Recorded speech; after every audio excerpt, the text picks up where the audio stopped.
નમસ્કાર, હું છું જોગલ નાથા અને મારી સાથે છે સાગર જોશી. અમે બંને મિત્રો આજે તમને જુનાગઢથી મોહન બાપા દલસાણિયાને સંભળાવશું. વર્ષોથી પરંપરાગત તે આપણે અનુમાન કરે છે કે વરસાદ ચોમાસાની સિઝન દરમિયાન કેટલો થશે. આમનું દર વર્ષે અનુમાન હોય છે અને મને એવું લાગે એક શિક્ષિત ખેડૂત છે અને સમાજ સેવક પણ છે. બાપા, તમને મારે મોહન બાપા પહેલો પ્રશ્ન એ છે કે તમને કેવું લાગે આ વર્ષે વરસાદ કેવો રહેશે? તમારું શું અનુમાન છે? તમે આ એટલા બધા મહિના ગયા, શિયાળો પછી ઉનાળો, એ દરમિયાન શું અનુમાન કર્યું? આ વર્ષે વરસાદ કેવો રહેશે?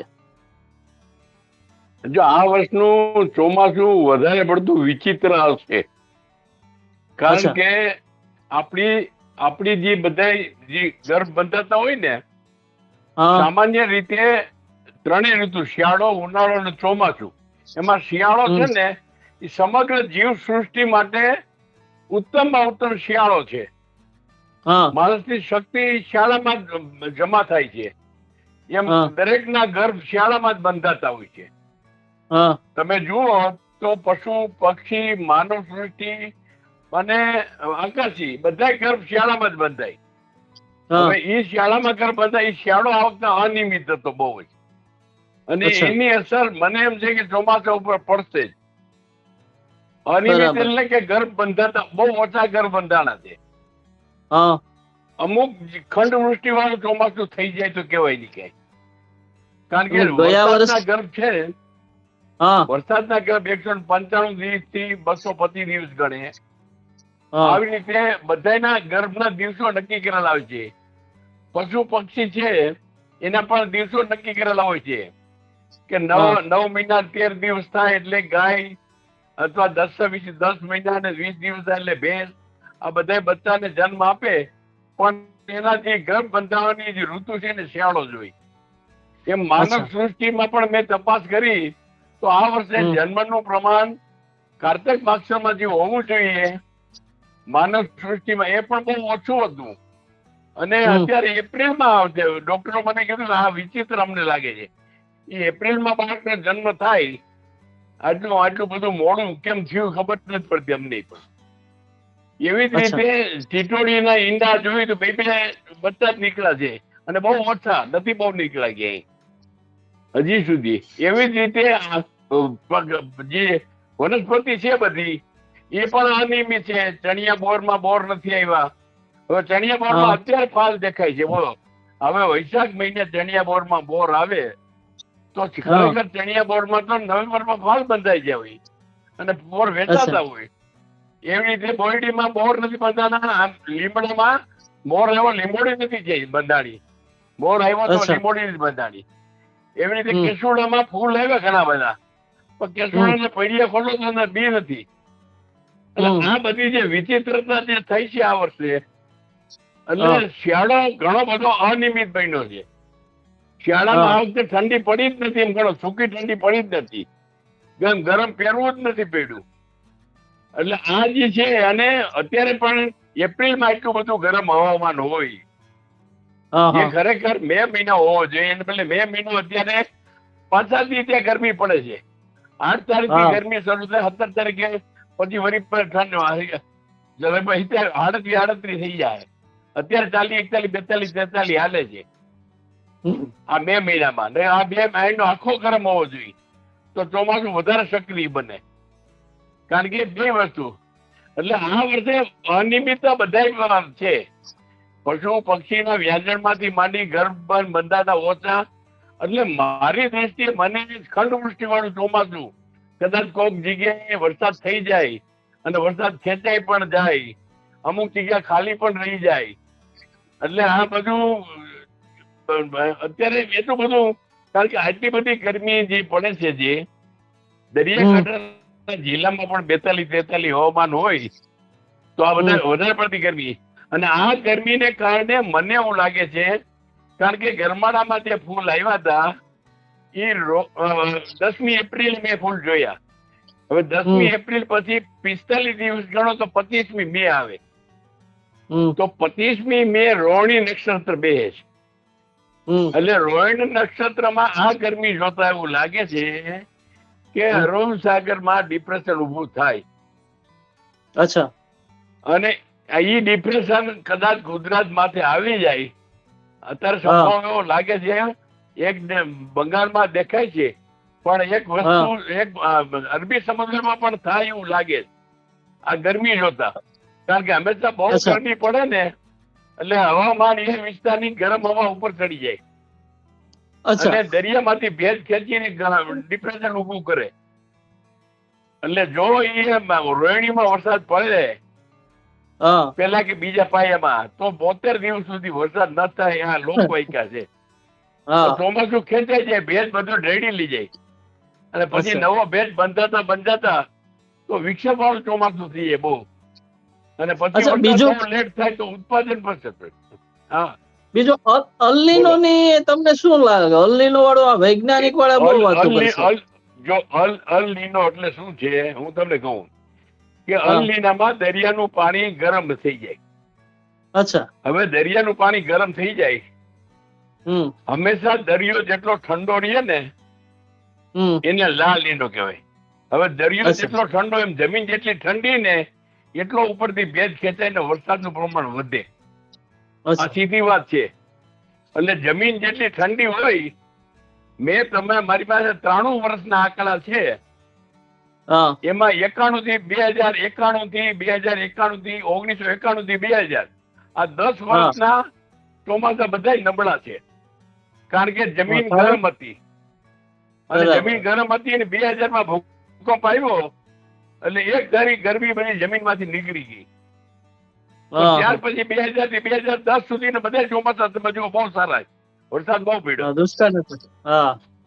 એટલે આ જે છે જમીન જેટલી ઠંડી એમ દરિયો જેટલો ઠંડો એટલો ઉપરથી ભેજ વધારે ખેંચાઈને આવે આકાશમાંથી. હવે અલ નીનો એટલે શું છે કે દરિયાનું પાણી ટેમ્પરેચર ઊંચું રહીએ. હવે ઊંચું ટેમ્પરેચર હોય એ ભેજ ના ખેંચે હંમેશા.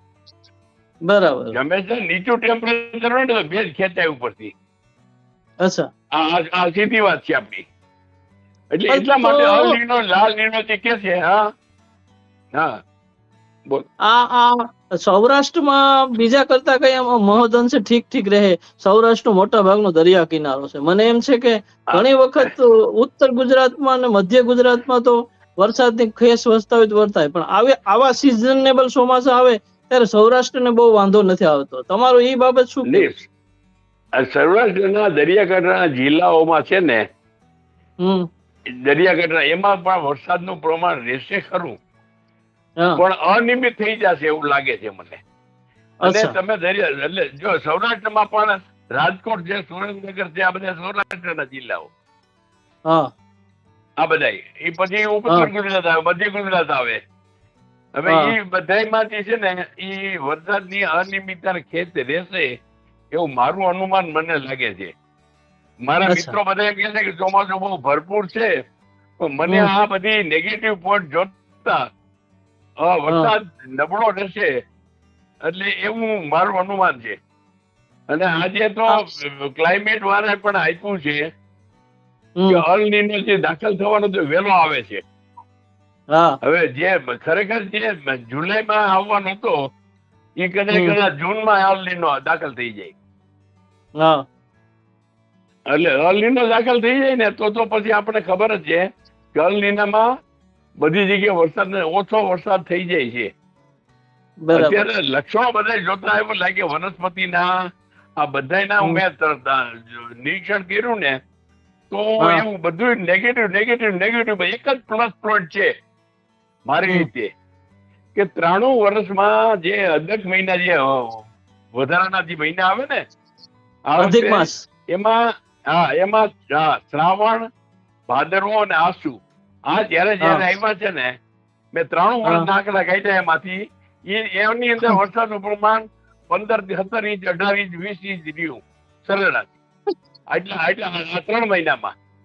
બરાબર. ચૈતર, વૈશાખ કે જેઠ આ મહિના જયારે આવ્યા છે ત્યારે વરસાદ સારો રહ્યો છે અડધેક મહિના આવતા પણ. એટલા માટે પ્લસ પોઈન્ટ જેઠ મહિનો છે આ વખતે. એક પ્લસ પોઈન્ટ દેખાય જાય કે જેઠ મહિનો છે, પણ હવામાન વિચિત્ર છે. એટલે ઘણા મિત્રોને અમારે એમ થાય છે કે આ વખતે ખબર નથી પડતી આમાં. સાચું તારણ ગર્ભના જે દિવસો લખ્યા છે એ બધા જુદા જુદા લખ્યા છે બધા. હવે ખરેખર અખાત્રીનો ગ્રંથ છે પવન ને શું કે? અખાત્રીનો પવન શું? પણ અખાત્રીનો વહેલી સવારનો 96 મિનિટનો પવન જોયો આપણે. મેં 4:20 થી જોયો હતો. હવે 4:20 થી લગભગ 5 સુધી એ પવન વાતો તો નેગેટિવનો. અહીંયા મારે જુનાગઢ ની વાત કરું તો મેં જુનાગઢમાં જોયું એટલે. અને ત્યાર પછી ઘણો પશ્ચિમનો પવન આવ્યો હતો.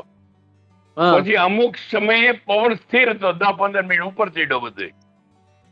અને છેલ્લે પવન પાછો અગ્નિખૂણાનો વાયો. અગ્નિખૂણાનો પવન છે ને એ તો દુષ્કરના નિશાન ઉભા કરે. એટલે આ વખતે અગ્નિખૂણાનો પવન વાયો ઘણે, લગભગ 30 મિનિટ સુધી વાયો.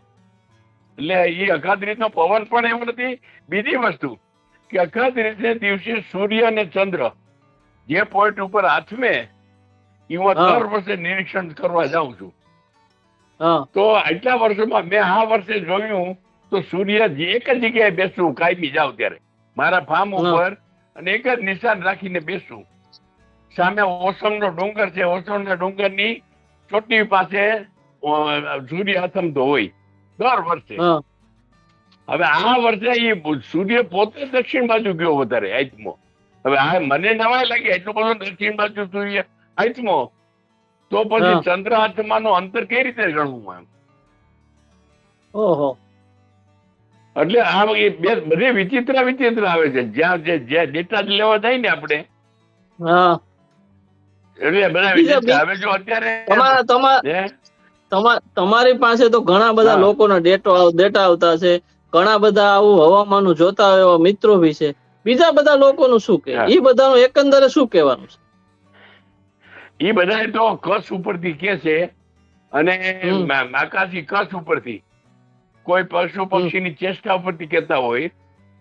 પણ હું જે જોઉં છું ને વનસ્પતિ ઉપર મોટું નિરીક્ષણ કાયમી કરું, કારણ કે એ કુદરતી ઉપર છે. જો બોરડી છે ને કોઈ પાણી પાવા જતું નથી, લીમડાને કોઈ પાણી પાવા જતું નથી, એમને આવે. ખાખરા જંગલમાં ઉભા હોય ને એમને કોઈ પાણી પાવા, એ કુદરતી એમાં સંકેત હોય કે કેટલો ભેજ આવ્યો ને ક્યારે ફૂલ આવ્યા, ફૂલ કેટલા પરિપક્વ થયા કે નહીં, પોઝિટિવ હતી કે નહીં, નેગેટિવ વનસ્પતિ હતી. આંબાની અંદર પેલા મોર આવ્યો એની કેરી આવી, વચ્ચે મોર નથી આવ્યો, છેલ્લે પાછો મોર આવ્યો છે એની કેરી હવે આવશે બધી. એટલે આ વખતે કેરી પણ બહુ ઊંચા ભાવ છે અત્યારે, કારણ છે કે કેરી જ ઓછી છે બજારમાં. બરાબર. એટલે આ બધા નેગેટિવ પોર્ટને કારણે મને એવું લાગે. તમને એવું લાગે એમ એકંદરે 27 કે 25 જેટલો વરસાદ થઈ જાય ખરો? ક્યારે? ચોમાસાની સિઝન દરમિયાન 20? ચોમાસાની સિઝન દરમિયાન દરિયાકાંઠાના જિલ્લામાં થાય. અને એ જો 25 છે, જો હવે આ કેટલી આની વર્ષ કહી શકાય ને, એ બધા એમ કે 8 આની 10 આની 12 આની 15 આની વિશેની ઉત્પાદન ઉપરથી કે ને, ઉત્પાદન ઉપરથી કહેવાય. બરોબર. ઉત્પાદન 25 ઇંચ વરસાદ પણ જો નિયમિત ક્રમે વરસાદ થયા કરે તો 25 ઇંચમાં પણ પાક પાણી બહુ સારા પાકે.